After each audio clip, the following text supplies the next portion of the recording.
Assalamualaikum warahmatullahi wabarakatuh dan selamat pagi, salam sejahtera untuk kita semua. Eh, Kemarin ketika Anies Baswedan bertemu dengan para kiai NU di Jawa Timur, muncul kemudian polemik tentang calon wakil presiden dari Anies Baswedan, di mana hal ini dikritik keras dan bahkan bisa dibilang berlebihan. Jadi hantaman keras ini dari beberapa orang Partai Demokrat seperti Andi Arief dan lain-lainnya gitu, yang menggunakan diksi Anies sebagai pengkhianat. Tentu hal ini sangat berlebihan dan tidak dewasa dan sangat reaksioner, emosional gitu. Ini menunjukkan kematangan kita dalam berpolitik. Jadi diksi pengkhianat kepada Anies Baswedan yang dituduhkan oleh Andi Arief dan beberapa orang ini tentu sangat berlebihan dan tidak patut sebenarnya terjadi gitu. Karena memang kalau kita lihat koalisi perubahan sendiri dalam piagamnya memang tidak menentukan nama cawapres dari AHY gitu. Koalisi perubahan ini berjalan memang sesuai dengan dinamisasi politik nasional gitu. Nah, ini yang kemudian jadi pertanyaan, apakah Partai Demokrat bergabung dalam koalisi perubahan ini hanya untuk mengejar posisi cawapres atau benar-benar ingin melakukan perubahan dengan hitungan mencapai kemenangan pada Pilpres 2024 gitu. Nah, hingga hari ini, hingga kemarin sebelum disetujuinya ide tentang Caimin sebagai cawapres Anies Baswedan sendiri tidak pernah mengatakan bahwa AHY lah yang akan menjadi cawapresnya. Jadi di mana kemudian Anies melanggar komitmen atau dianggap berkhianat, di sisi yang mana? Ini harus kita kaji kembali dan kita harus pelajari sebenarnya apa itu koalisi perubahan gitu. Jadi sungguh sangat disayangkan beberapa orang dari Partai Demokrat ini menunjukkan ketidakdewasaan dalam berpolitik gitu, terutama di tengah situasi kondisi politik Indonesia ini yang memang saat ini tidak menentu gitu. Nah, terdengar kabar Demokrat akan keluar dari koalisi perubahan, atau beberapa orang Demokrat sendiri mengatakan koalisi telah bubar. Ini artinya menunjukkan sendiri bahwa sebenarnya yang meninggalkan koalisi perubahan itu ya Partai Demokrat itu, karena tidak mendapatkan posisi cawapres. Ini kan akan menjadi tontonan publik sendiri. Jadi artinya publik, rakyat bisa menilai sebenarnya Partai Demokrat inginnya perubahan atau ingin posisi cawapres gitu. Nah, jika Demokrat sendiri yang kemudian mengatakan koalisi ini bubar, artinya Demokrat lah yang pertama kali meninggalkan koalisi perubahan. Itu saya tidak menyebut berkhianat, tapi kira-kira orang akan juga menjudge bisa seperti itu. Demokrat meninggalkan koalisi perubahan itu sendiri, jadi keluar dari piagam atau komitmen piagam dari koalisi perubahan.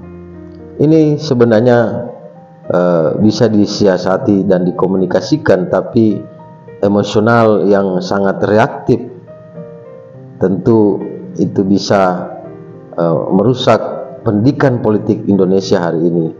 Artinya dalam koalisi partai politik, Anies tidak berbicara posisi jabatan ini, jabatan itu, karena Anies sendiri bukan orang partai politik. Anies hanya dicalonkan oleh, yang pertama mencalonkan Partai Nasdem, kemudian dicalonkan kembali oleh PKS, baru kemudian Demokrat.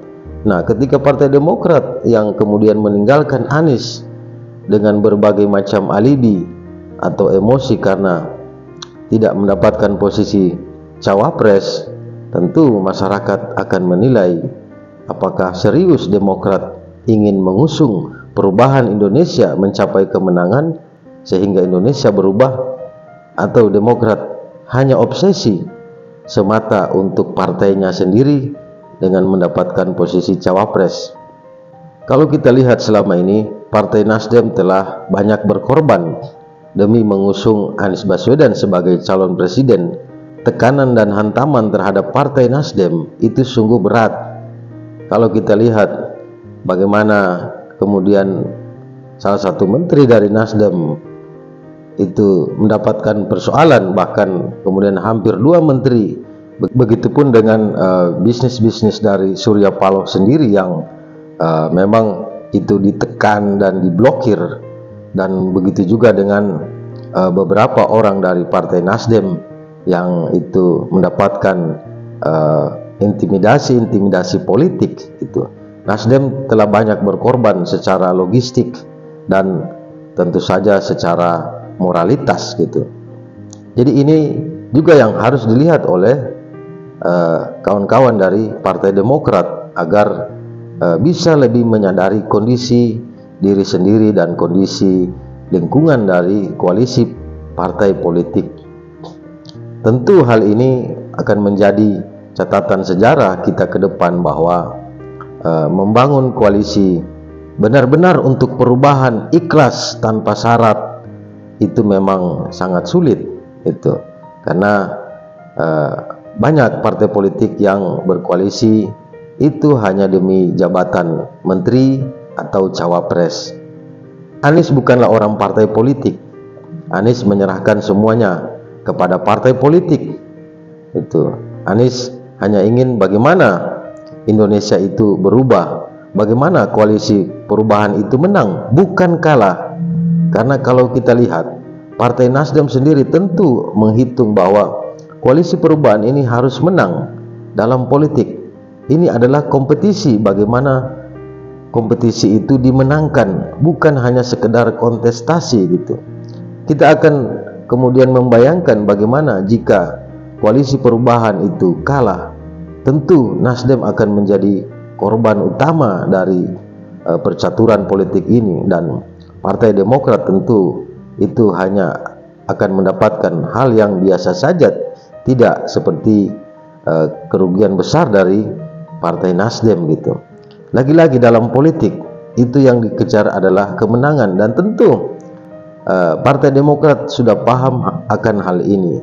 Namun kita juga mempertanyakan umur muda kadang belum bisa dewasa dalam pikiran. Tentu ini adalah koreksi dan refleksi kita bersama.